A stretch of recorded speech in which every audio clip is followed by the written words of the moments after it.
भारत के भूतिया गांव, किलों में भूतों का भटकना और किसी हाईवे में भूत या चुड़ैल की कहानियां तो आपने जरूर सुनी होगी, लेकिन क्या कभी किसी स्टेशन की भूतिया होने के बारे में आपने सुना है? So what's up guys, welcome to my channel. मेरा नाम है नूपुर एंड आई होप कि आप लोग जैसे भी होंगे बहुत ही ज़्यादा अच्छे होंगे।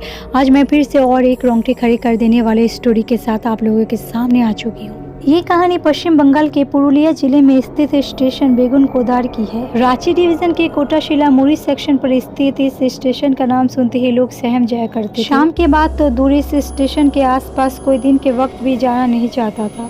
इस स्टेशन से ना कोई यात्री आवाजाही करता था और ना ही रेलवे के कोई कर्मचारी यहाँ काम करना चाहता था। हालत तो ये हो गई थी कि इस स्टेशन को ही बंद करना पड़ा, जो अगले 42 सालों तक बंद रही। आज भी जब स्टेशन से होकर ट्रेन गुजरती है तो ट्रेन के अंदर अजीब सा डर का माहौल और सन्नाटा पसरा रहता है। और शाम के बाद स्टेशन पर ना तो कोई इंसान और ना ही कोई जानवर नजर आता है। तो आखिर क्या है इस भूतिया स्टेशन की डरावनी कहानी, तो आइए जानते हैं। तो ये किस्सा 1960 के आसपास के समय का है। संथाल रानी लाचन कुमारी के प्रयासों से पश्चिम बंगाल के ग्रामीण इलाकों में स्टेशन बनाया गया। हर आम स्टेशन की तरह इस स्टेशन से भी होकर यात्रियों का आना जाना लगा रहता है। ग्रामीण इलाकों में स्टेशन बनने से लोग काफी खुश थे, लेकिन वहाँ के लोगों की खुशियों को अचानक किसी चुड़ैल की नजर लग गई। एक दिन बेगुन कोदार के स्टेशन मास्टर ने बताया कि उन्होंने शाम के बाद रेलवे ट्रैक पर सफेद साड़ी में घूमती एक चुड़ैल को देखा। दरअसल एक दिन की बात है, वो अपने कमरे में रात में सोए हुए थे और आधी रात में उन्हें किसी के चलने की आवाज़ सुन के उनका नींद टूट जाती है।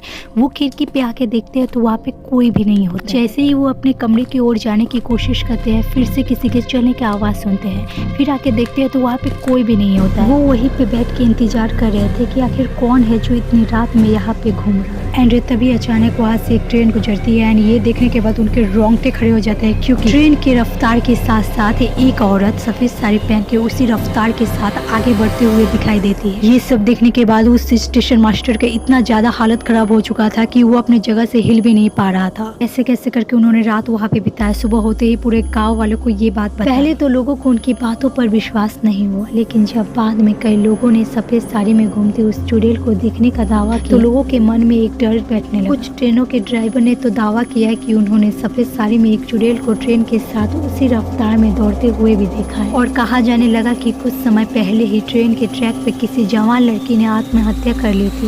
उसी की आत्मा चुड़ैल बन के स्टेशन के आसपास भटकती रहती। अफवाह तो यहाँ तक फैल गई कि इस भूतिया स्टेशन के स्टेशन मास्टर अपने पूरे परिवार समेत अपने क्वार्टर में रहस्यमय तरीके से मृत पाए गए थे। बस फिर क्या था, वहाँ काम करने वाले बाकी सभी रेलवे कर्मचारियों ने एक एक करके दूसरी जगह ट्रांसफर करने के लिए रेलवे से गुहार लगा दी। जब भी रेलवे प्रशासन इस स्टेशन पर किसी कर्मचारी का ट्रांसफर करता तो वो कर्मी वहाँ आने से इनकार कर देते। धीरे धीरे ये स्टेशन पूरी तरह खाली हो गया और आखिरकार इसे बंद कर देना पड़ा।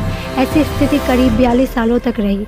साल 2009 में जब ममता बनर्जी रेल मंत्री बनी तब उन्होंने इस स्टेशन को दोबारा चालू करवाया, लेकिन उस समय भी शाम के 5 बजे के बाद ना तो स्टेशन पर कोई कर्मचारी नजर आता था और ना ही ट्रेन रुकती थी और ना ही कोई यात्री चढ़ता या उतरता था।